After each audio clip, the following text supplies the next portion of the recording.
변화가 나타나는 지점이 있어. 찾아봐야 돼. 아무 생각 없이 읽었다.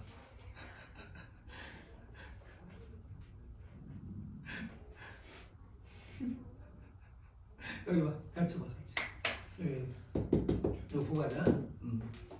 뭐. 맛있게 드시려고. 아 그래. 잘 먹을게. 독탄 거 아니야? 잠깐. 그 언제야? 뭐 작년인가 언제 대치동에서 그거 있었잖아. 무슨 뭐 마약탄 음료수. 뉴스에 막 나오고 있었잖아. 있잖아. 나도 정확히 기억이 안 나는데 되게 유명했어. 선생님한테 줄까? 그건 아니고. 자 여기 봐봐. 시점 얘기하는 거야. 소설에서 시점이 굉장히 중요해. 봤어? 그럼 제일 먼저 뭐부터 확인하는 거냐면 아까 얘기했지? 스캔 딱 뜨고 이게 대화 중심이냐 또는 심리 중심이냐 이거 보고 그 다음에 보기로 넘어가. 보기를 봐. 필요한 보기에 가이드 자료 끌고 와서 들어가는 거지. 지문으로 들어갔어. 그 다음에 해야 돼. 그러니까 지문을 실제로 딱 마주했을 때 제일 먼저 해야 될 게 뭐냐? 그게 시점 확인이야. 즉 서술자 위치 확인이지. 서술자 잡는 거 되게 중요하거든.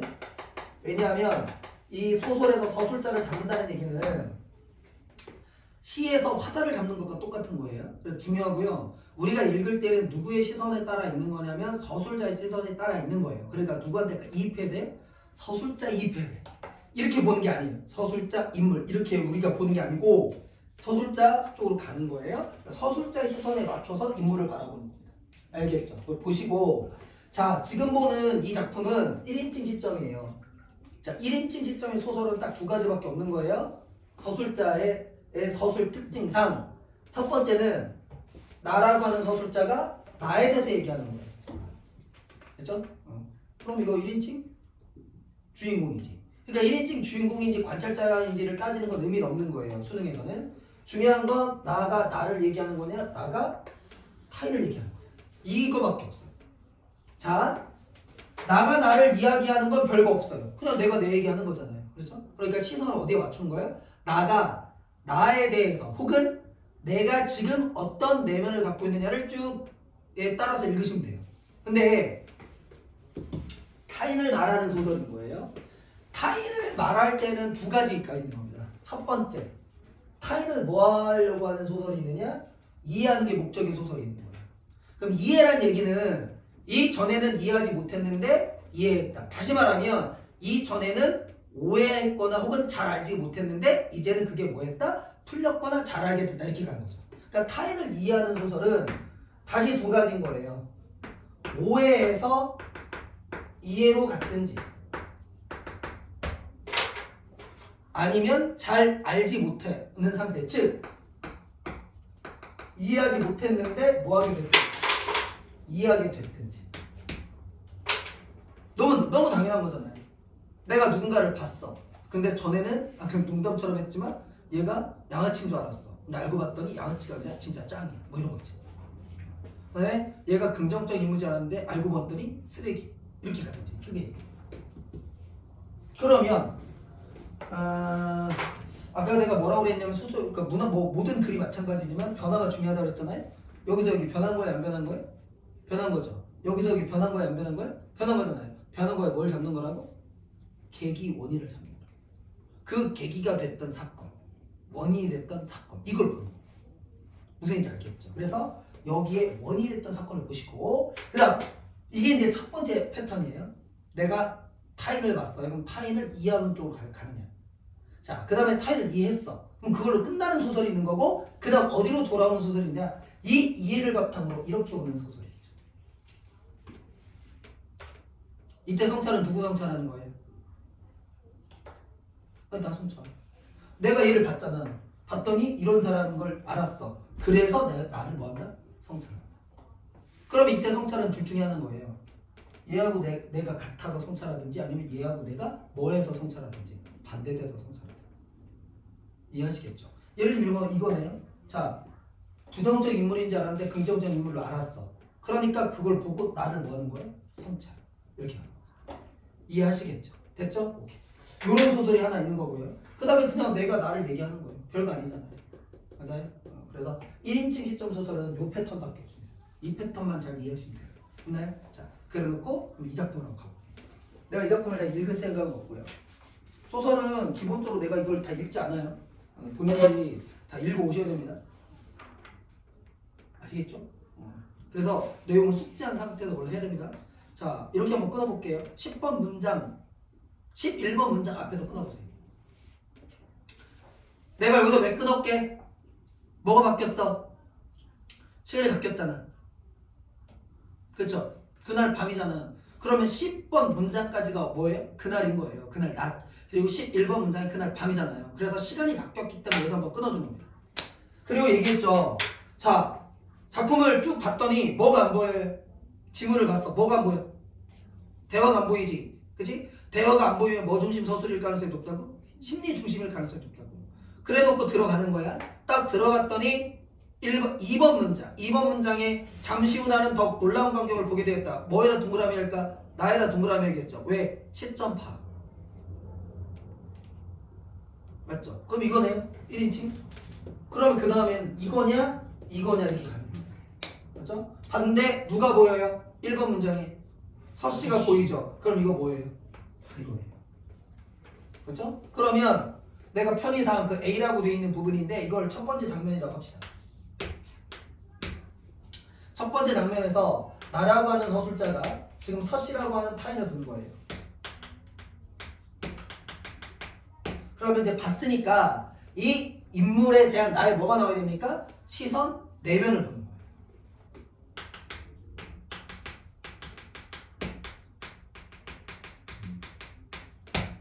그럼 본인들은 그 다음에 읽을 때에는 내가 서씨에 대해서 어떤 내면을 갖고 있는지에 맞춰서 읽어주는 거예요. 마치 뭐하고 비슷하냐면 시하고 똑같아요. 어떤 대상을 봤으면 그 대상의 특징을 보는 것처럼. 그럼 서씨의 특징에 주목해서 읽는 거죠. 그리고 서씨에 대한 나의 반응이 나왔으면 그 반응도 찾아보는 거예요. 자, 읽었잖아요 지금 A. 서씨에 대한 나의 반응. 자, 잘 모르겠으면 그냥 이렇게 봐도요. 긍정적으로 바라보고 있습니까? 부정적으로 바라보고 있습니까? 부정적으로. 부정적으로? 긍정. 긍정적. 아 그렇죠. 좀 합의 좀 해봐. 긍정적으로 바라보고 있잖아요. 긍정적으로. 맞죠? 긍정적으로 바라보는 거 어떻게 할 수 있냐면 6번 문장. 나는 꿈속에 있는 기분이었다. 맞죠? 그리고 7번 문장. 고담 같은 데서 등장하는 역사만은 나도 인정하고 있는 셈이지만 이 한밤중에 한밤중 체크하시면 돼요. 이거 공간 시간적 배경이잖아요. 바로 내 앞에서 푸르게 빛나는 조명을 온몸에 받으며 성벽을 디디고 우뚝 솟아있는 저 사내를 나는 무엇이라고 이름 붙여야 할지 몰랐다. 이거 다 뭐예요?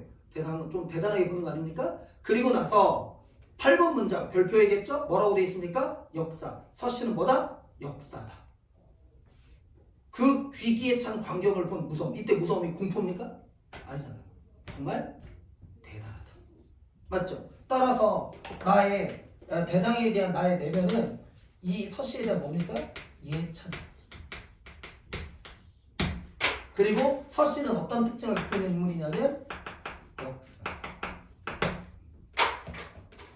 밤에 그럼 사건은 뭔데? 밤에 성곽의 돌을 뭐하고 있었어? 들었다 놨다 들었다 놨다 했잖아. 그게 사건이잖아. 아까 얘기했지? 사건을 통한 인물. 이렇게 보면 인물, 사건은 그 사건, 배경, 그 잡으면 돼요. 그래서 배경 뭐예요? 한밤중. 사건, 성곽돌을 들었다 놨다 하는 모습. 그걸 보고 나는 무슨 생각을 하느냐? 서씨는 역사다. 그러면서 예찬하고 있죠. 인물, 사건, 배경 다 봤잖아요. 이렇게 보는 거예요. 돼? 그 다음 두 번째가 11번 문장부터예요. 11번 문장부터 그날 밤 하니까 이 자체가 뭐라는 거 알 수 있어요? 그날 밤이라는 말이 들어갔잖아요. 이 자체가 지금 현재입니까? 과거 해상입니까? 그날 밤. 과거. 그렇죠. 그럼 이것도 뭐예요? 그날 낮. 그럼 이것도 과거예요. 그럼 머릿속에 뭐가 잡혀야 돼? 아, 지금 과거 뭐 하고 있다? 회상하고 있다. 과거 회상했으니까 반드시 어디로 나와야 돼요? 그러죠. 당연한 거예요. 그러면 현재로 나오는 지점을 뭐 할 수 있어야 돼요? 자기가 잡을 수 있어요. 그래야 거기서 딱 끊고 과거 현재를 뭐 할 수 있어요? 연결할 수 있어요. 이렇게 읽어주는 거예요. 먼저 돼요? 네. 뭐가 돼? 야, 뭐가 되니? 네. 뭐가 되니? 공유. 아, 그래, 알았어. 됐지. 그래서 지금 두 번째 장면으로 가는 거예요. 두 번째 장면에는 그날 밤 나는 집으로 돌아와 이제까지 아무에게도 들려주지 않는 서 씨의 얘기를 들었다 하면서 여기서의 포인트는 뭐냐면 서 씨의 집안 내력이 그죠? 집안 내력이니까 이거 히스토리 아닙니까? 히스토리니까 과거를 뭐 한 거예요? 요약한 거잖아요. 과거예요. 자, 그럼 생각하는 거죠. 내가 말했잖아요. 이제 원래 이것도 과거긴 하지만 어쨌든 이제 이걸 과거에서의 현재로 본다면 이게 다시 과거로 들어가는 거지. 그럼 얘가 변화의 계기를 마련하는 것이냐 아니면 현재를 이해하는 계기냐를 봐야 되는 거야. 근데 내력 얘기했잖아. 내력이면 변화가 아니고 뭐라고 해야 돼? 현재를 이해하는 계기예요. 이때 현재가 누굽니까? 서 씨의 캐릭터잖아. 그러니까 이 얘기를 들으면 서 씨의 캐릭터가 잘 이해돼야 돼 안 돼야 돼? 돼야지. 예를 들면 뭐 내가 우리 민혁이의 내력을 집안 내력을 딱 듣고 아 그래서 민혁이가 그렇구나 이렇게 좀 이거 좀 이상하다. 조롱하는 거 아니야? 무슨 얘기 알겠죠? 그렇게 가는 거예요. 그러면 보세요. 서 씨의 집안 내력이 바로 뭐냐면 뭐예요? 서 씨의 집안 내력 간단히 정리해 보세요. 뭐예요? 역사요. 과거에 무슨 집안이었어? 중국. 엄청난 집. 일단 맞아요. 일단 어디 사람? 중국인. 그 다음 중국에서도 역사 집안. 그래서 부와 명예를 다 누렸지. 근데 어디로 돌아왔어? 한국으로 돌아왔지. 한국에 온 지금은 뭐를 누리지 못해. 그 부와 명예를 누리지 못하네. 이게 서 씨의 집안 내력과 서 씨의 상황. 맞지? 그러니까 어떻게 되냐면 이렇게 하는 거잖아. 지금 과거, 현재. 과거에는 중국의 아주 유명한 역사 집안이었어요. 장수였단 말이죠. 그래서 본문에서는 그걸 17번 문장 세상을 평안하게 할 수 있었고 자신의 영광도 차지할 수 있었다. 그래서 영광을 누리고 살았다. 한마디로 말하면 잘 먹고 잘 살았다고요. 그런데 지금 현재 일단 어디가 아니죠 여기? 중국이 아니에요. 그쵸? 조선, 그러니까 한국이잖아요. 그리고 여기에서 이제 서 씨는 뭐는 그대로인데 역사라고 하는 건 그대로인데 뭐는 누리지 못해요? 영광은 누리지 못해요. 맞죠? 지금은 역사는 그대로입니다. 그렇지. 그런데 조상과 다르게 영광을 누리지 못합니다. 다만 이 역사로 할 수 있는 건 뭐밖에 없다고요? 남들보다 보수를 더 많이 받는 일은 할 수 있다. 그런데 서 씨는 그걸 택합니까? 안 택합니까? 안 택한다고요. 보수를 버리고 무엇을 지키려고 노력해요? 그 집안의 가문의 영광을 지키려고 노력하죠. 그렇죠? 보수를 거부하고. 자, 그럼 보세요. 이런 인물 얘기를 내가 들었죠. 그럼 내가 이 인물의 내력을 들은 것에 대한 뭐를 내놔야 돼요? 반응을 내놔야 되잖아요. 반응은 이제 찾아야죠. 반응 찾아보세요. 반응 뭡니까? 반응에 해당하는 문장을 한번 볼까요? 25번 문장. 그것이 서 씨가 간직하고 있는 자기였고 내가 그와 접촉하면 할수록 빨려 들어갈 수 있었던 깊이였던 모양이었다. 여기까지잖아요. 그러니까 나 서 씨의 인간적 매력이 완전히 못했다고요? 빠져버렸다고. 역시 뭡니까? 보세요. 안 그래도 예찬이었어. 그런데 이 얘기를 들으니까 더 예찬. 맞죠? 이건 더 예찬이잖아요. 여기까지가 뭐예요? 여기까지가 지금 첫 번째, 두 번째 장면에 서 씨와 관련된 얘기입니다. 그리고 나서 그 다음 문장. 그래서 이제 여기서 끊어야 돼요. 왜? 현재로 넘어오잖아요. 그 집. 그날 많은 얼굴들이 살던 그 집. 여기서부터 이제 장면이 바뀌면서 현재로 넘어옵니다. 됐죠? 잠깐만요. 여기 보세요. 내가 얘기했죠. 좀 타인을 얘기했지. 과거 내력까지 얘기해서 타인을 뭐 했어? 이해했지. 그럼 그 다음에는 나를 성찰할 것이냐 아니면 타인을 이해하고 끝날 것이냐만 판단하면 된다고. 근데 그 다음에 읽었더니 이제 누구 얘기로 넘어갔어? 내 얘기로 넘어갔잖아. 그러니까 뭐야? 성찰. 이렇게. 지울게요.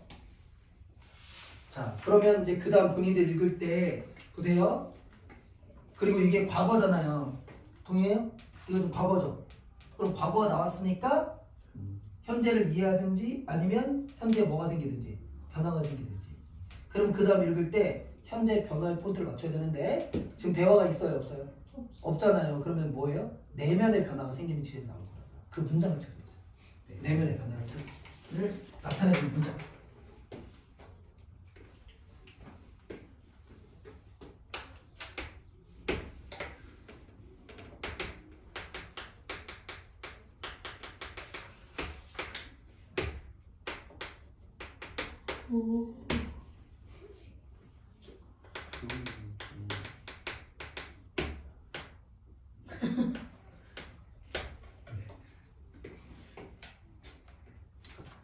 자, 보세요. 일단은 자기를 성찰합니다. 자기를 뭐에 성찰하냐면 내가 그 집에서 이사 오죠. 어디로 이사 옵니까? 이 집으로 이사 옵니다. 한결같은 곡이 한결같이 흐르는 이 집. 이사를 해요. 그러면 공간이 뭐였어?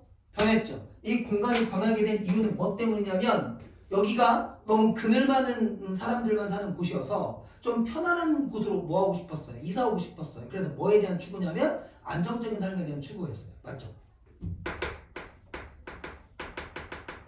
아, 미안합니다. 현실 안주. 이거 맞죠? 현실 안주.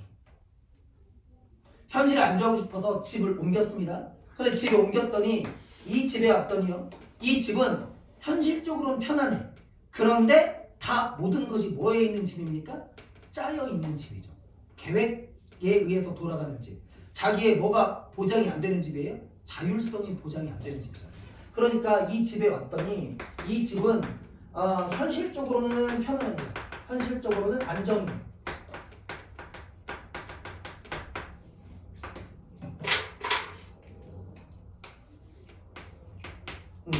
그러나 이 집은 모든 것이 짜여 있는 집이에요. 개인의 자율성이 없는 집입니다. 이 집에 대해서 내가 뭐 하기 시작해요? 염증을 느끼기 시작하잖아요. 자, 염증의 계기가 뭡니까? 그게 이거잖아요. 그렇죠? 그래서 그 문장 한번 볼게요. 29번 문장 보세요. 나란 놈은 아마 알 수 없는 놈인가 보다. 30번 문장 피아노 소리가 그쳤다. 쭉 해서 36번 문장 가보겠습니다. 이런 느낌이 드는 것은 그것은 조금 전에 내가 서씨의 그 거짓없는 행위를 회상했던 덕분이 아니었을까? 오케이. 이 집에 염증을 느끼는 이유는 뭐 때문이다? 서씨에 대한 회상 때문이다.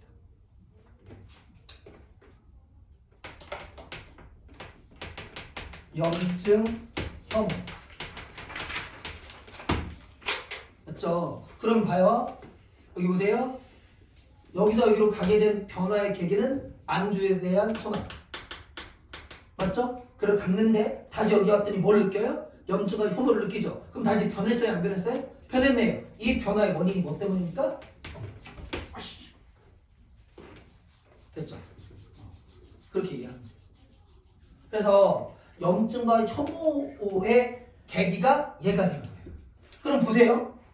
이때 염증과 혐오는 자기 자신에 대한 염증과 혐오입니까? 아니면 이 집사람들에 대한 염증과 혐오입니까?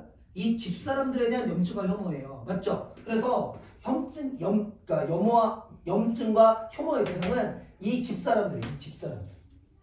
그럼 보세요. 이 집에 있는 사람들과 서씨 무슨 관계가 되는 겁니까? 대조.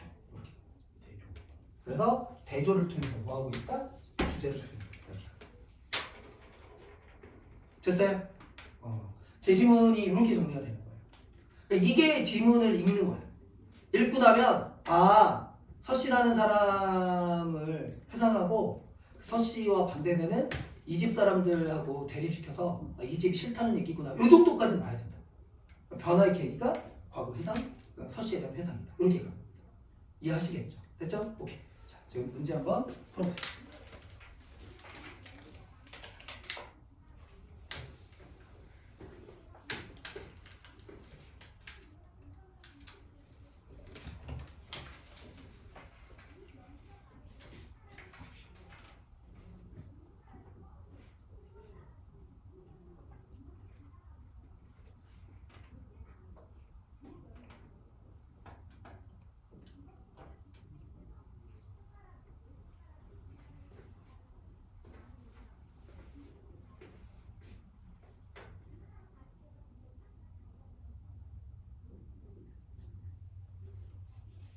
선생님, 현학적인 표현이 뭐예요?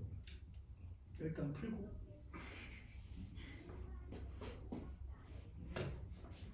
네이버 형은 뒀다가 뭐 하는 거야? 네이버 형한테 물어봐? 폰 써도 돼요? 당연히 단어 모르면 단어를 찾아봐야지. 아 그래요? 그럼. 국어도 어학이잖아. 네. 사전 찾아보는 거야. 괜찮아. 네이버 다 깔아두는데 국어 사전만 그래야 욕을 좀 덜 먹겠지?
자, 다 풀었어요?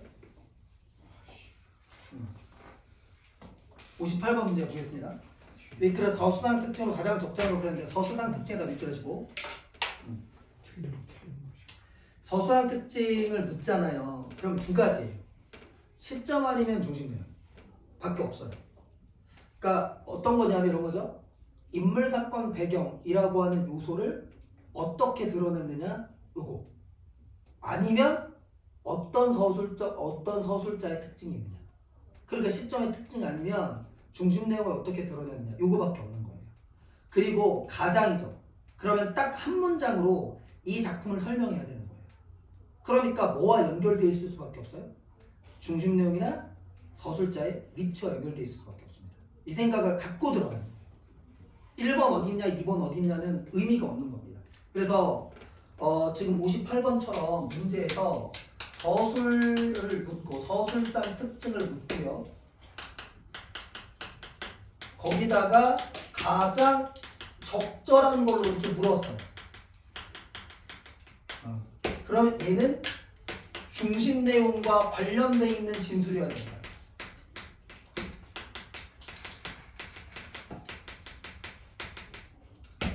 특정 지점의 표현상 특징을 물어보는 게 아니라고요.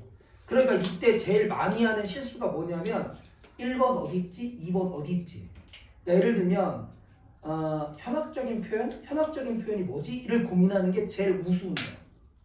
뒤집어서 이 작품의 전체 내용을 드러낼 수 있는 선택지인지를 확인하는 게 중요하다. 자, 그럼 무슨 얘기냐? 봐요. 3번에 인물의 서로 다른 특성을 제시하며 서술자의 시각을 드러냈다고 했죠. 서술자의 시각에다 밑줄 하세요.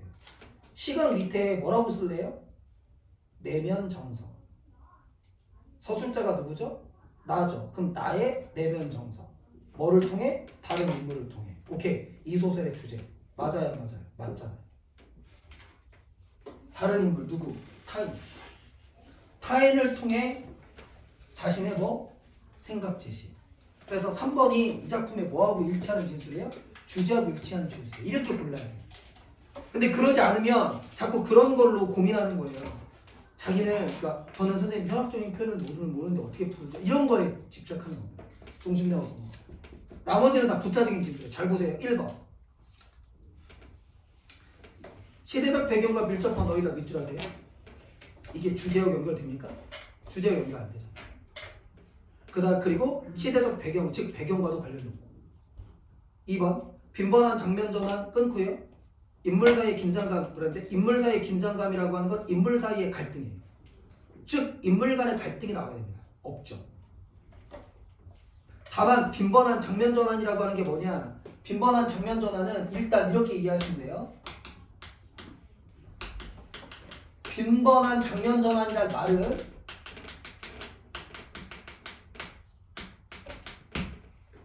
현대소설에서는 가능하잖아요. 이게 맞으려면 어떤 느낌이 되냐면 집에 동생이나 뭐 형이나 누나나 누가 있으면 해보세요. 텔레비전 리모컨을 들고 1분 동안 채널을 한 20번 정도 돌려요. 그래야 빈번하다고 하는 거예요. 그게 무슨 얘기냐면 그렇게 만약에 돌려보세요. 뭐라고 하냐. 야 가만히 좀 있어 정신사나워. 뭔 내용인지 하나도 모르겠어. 이 정도쯤 돼야 빈번한 겁니다. 즉 현대소설에서는 이걸 쓰면 주제를 전달할 수가 없어요. 그래서 현대소설에서는 이게 가능하지 않습니다. 다만 그래도 고전소설 같은 데 이제 나오거든요. 그럼 몇 번 이상은 나와야 되느냐? 최소 3번 이상은 나와야 돼요. 3번 이상의 장면 전환이 나와야 돼.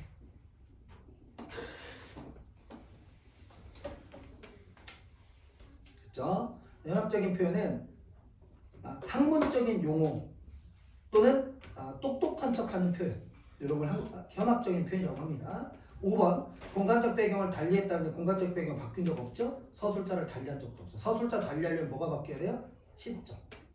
오케이. 그래, 답은 3번. 중요한 건 중심 내용을 갖고 들어가는 거여서 3번에서 딱 고를 수 있어야 되겠다. 이게 시간 단축. 그 다음에 59번 보세요. 기억부터 미음인데 기억 미음을 빨리 한번 보세요. 기억 미음 쭉 돼 있죠. 요거 보세요. 59번 문제 이거 아닙니까? 이름. 맞죠? 59번 문제 인물 묻는 거예요. 캐릭터로 들어간 겁니다. 그러니까 캐릭터가 깨지는 걸 답으로 부릅니다. 세부 정보 아니에요. 학생들이 자꾸 세부 정보라고 착각하는데 그게 아니라 캐릭터는 한번 정해지면 그 캐릭터는 특별한 전환이 없으면 안 바뀌어요. 그리고 그게 바뀔 정도면 전환이 있어야 되는 거예요. 근데 그걸 우리가 정상적으로 읽으면 모를 수가 없어. 이걸 갖고 자꾸 세부 정보라고 하면 안 돼요. 캐릭터 갖고 들어가는 겁니다. 자, 2번 가보세요. 니은입니다. 그럼 니은은 누구의 캐릭터를 물어보는 거죠?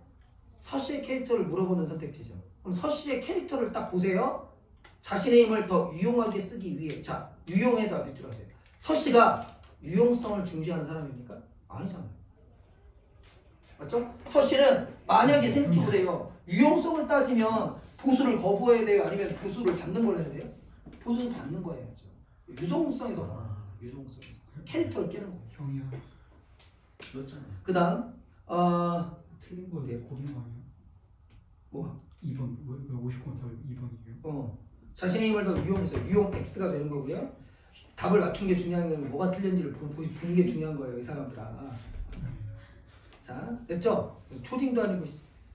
그래서 유용이라고 하는 거 어디서 깨진다? 인물의 캐릭터에서 깨진다.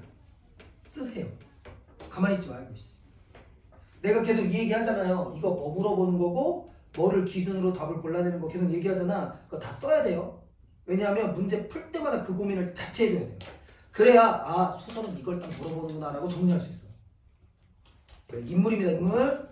힘을 비축해야 한다 할 때 비축은 팩트가 날아가요. 왜냐하면 인물이 실제 힘을 써야 안 써요? 안 써요. 그래만 힘을 쓴다는 거예요. 강요. 이래서 안 되는 거예요. 그러니까 까불지 말라고 얘기하는 겁니다. 이 맞춘 게 아니에요. 비축을 하다니요. 맨 앞에 이 사건을 보세요. 내가 서씨가 역사라고 하는 사실을 어떻게 알았어요? 힘쓰는 거. 그래. 그러면 비축한 거에 힘을 쓴 거예요. 누구랑 쓴 싸워요? 거잖아요. 아니 불 들었잖아 임마. 그러니까 답을 맞춘 게 안 돼. 납득되시고. 그죠? 그래서 이건 뭐가 날라갔다? 팩트가 날라갔다. 쓰세요. 아니 가만히 있지 말고. 고르는 게왜 쓰세요. 쓰세요. 팩트 날라갔죠. 비축했다. 팩트 날라간 겁니다. 헷갈리시면 안 돼요. 여기서 내가 이 사람이 역사라는 사실을 발견한 건 이 사람이 힘을 쓰는 모습을 보고 발견한 거예요. 답은 2번. 됐죠? 나머지는 뭐 충분히 확인할 수 있는 선택지고요. 그 다음에 60번 가겠습니다. 마찬가지예요. A, 이 중 문맥상 함축하는 의미 그랬죠. 문맥상 함축하는 의미 그랬는데 역시 이것도 뭡니까? 인물의 내면이에요. 그럼 보세요. 지금 59번 인물 묻는 거죠. 60번 인물 묻는 거죠. 그러니까 인물과 관련되어 있는 거예요.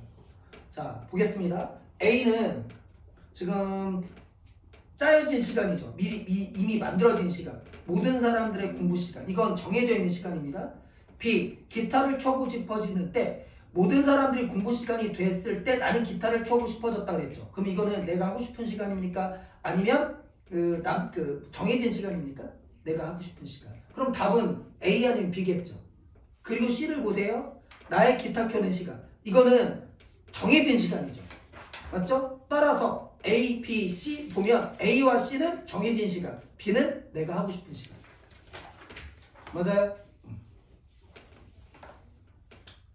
60번의 정답 2번. 61번 가겠습니다. 예, 61번은 그 보기에 서술상 특징과 관련되어 있는 정보가 주어졌어요. 세 번째 줄에 우리의 눈에 비사실적인 것도 외국인의 눈으로 보면 사실적으로 보일 수 있다. 이거 체크하시고 그 다음에 쭉 밑으로 내려오면 작가는 변형의 효과를 살리기 위해 이 변형의 효과가 비사실적인 것을 사실적으로 보이게 하는 효과입니다. 됐죠? 그러기 위해 작중 상황에 실감 주는 소설적 장치를 마련합니다. 이 문장을 다시 읽으면 이렇게 가는 거죠. 보기를 볼 때 잘 보셔야 돼요. 이게 연습이 쭉 돼서 놓치는 거 없이 읽어야 오답으로 가지 않는 겁니다. 무슨 얘기냐면 1번은 됐고요. 2번이 변형의 효과를 살리기 위해 끊고 작중 상황에 실감을 주는 소설적 장치 마련이에요. 그럼 이렇게 가는 거네요. 소설적 장치를 통해 거두고자 하는 효과, 변형의 효과. 이렇게 이해해야죠. 그럼 변형의 효과가 뭐냐? 이게 비사실적인 것을 무엇으로 느끼게 해주는 것? 사실성으로 느끼게 해주는 것. 됐죠? 그러면 3번 보겠습니다. 서씨의 가계 대략을 제시하는 것. 끊어보세요. 이게 뭐예요? 이거죠. 그렇죠? 이거잖아요. 소설적 장치. 과거 요약이라고 하는 소설적 장치. 맞죠? 그 다음 그러면 이걸 갖고 이제 이게 바로 뭐로 연결돼야 돼? 변형의 효과로 연결돼야 돼. 근데 변형 효과가 뭐냐면 이거였지. 그럼 이건지 아니지만 보면 돼. 왜냐면 이게 소설적 장치니까. 이 소설에서 소설적 장치는 무조건 비사실을 뭐로 느끼게 해준다? 사실로 느끼게 해준다. 따라서 서씨 행위의 사실성을 부여하기 위한 장치. 맞아요. 맞죠. 이해하시겠죠?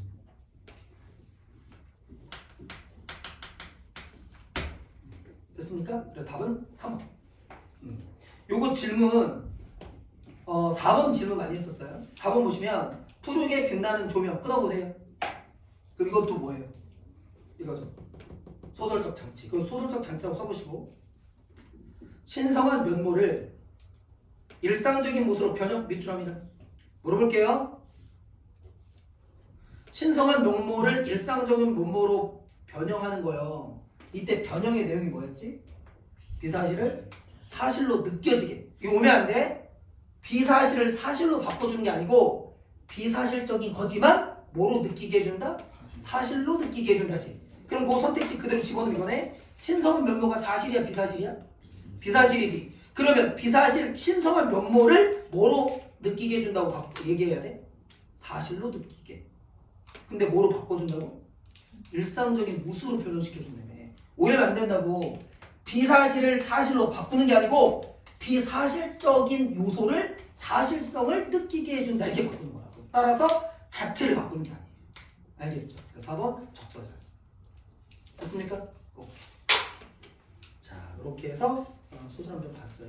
잠깐 넘어가기 전에 문제 다시 보세요. 58번 이게 뭐였죠? 서술상 특징이었죠. 59번 이거 뭐였죠? 인물이었죠. 60번 이거 뭐였죠? 인물이었죠. 61번은 복이니까. 그렇죠? 그럼 보세요. 지금 요 작품 59번, 60번 전부 인물인데 이 인물이 인물의 뭐를 물어보는 거였어요? 내면이었잖아요. 왜 이거 인물의 내면을 물어봐야 돼요? 이 소설이 뭐 중심이니까? 심리 중심이니까. 이렇게 정리돼요. 그러니까 물어보는 거 뭐밖에 없냐면 서술상 특징하고 인물 딱 요거밖에 없는 거예요. 다른 거 안 물어보잖아요. 그러니까 소설은 아까 얘기한 것처럼 인물, 사건, 배경 요거 파악하면 나머지는 다 이 안에서 문제가 난다. 이렇게 생각하고 정리하는 겁니다. 알겠죠? 오케이. 자, 잠깐 쉬었다 가겠습니다.